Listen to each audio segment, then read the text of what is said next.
মাধ্যমিক পরীক্ষা তো হলো, এবার ছুটিটা কিভাবে কাটাতে চাও? দেখুন, কারোর মধ্যে যদি পড়াশোনার একবার অভ্যেস তৈরি হয়ে যায় না, তাকে পড়াশোনা থেকে কেউ আটকে রাখতে পারে না।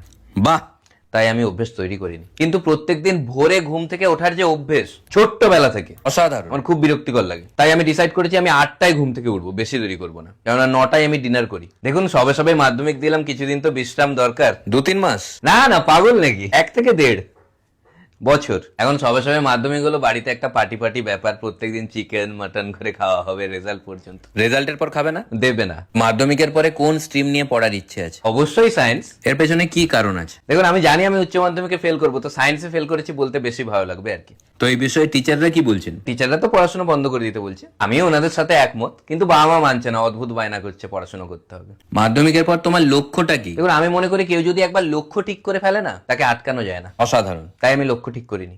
অনেক স্টুডেন্টরা মাধ্যমিকের পরে এই গুরুত্বপূর্ণ সময়টাকে ইউটিলাইজ করে না, মানে ওরা ফাঁকি মারে। জিনিসটা আমিও দেখেছি, অনেক ফাঁকিবাজ স্টুডেন্ট আছে যারা এই সময়টাকে ইউটিলাইজ করে না। ওরা খেয়ে দিয়ে, খেলাধুলো করে, পার্টি করে, ঘুমিয়ে, মানে সময় নষ্ট করে আর লাইফে পিছিয়ে থেকে যায়। তুমি কি চাও? আমি পিছিয়ে থাকতে চাই।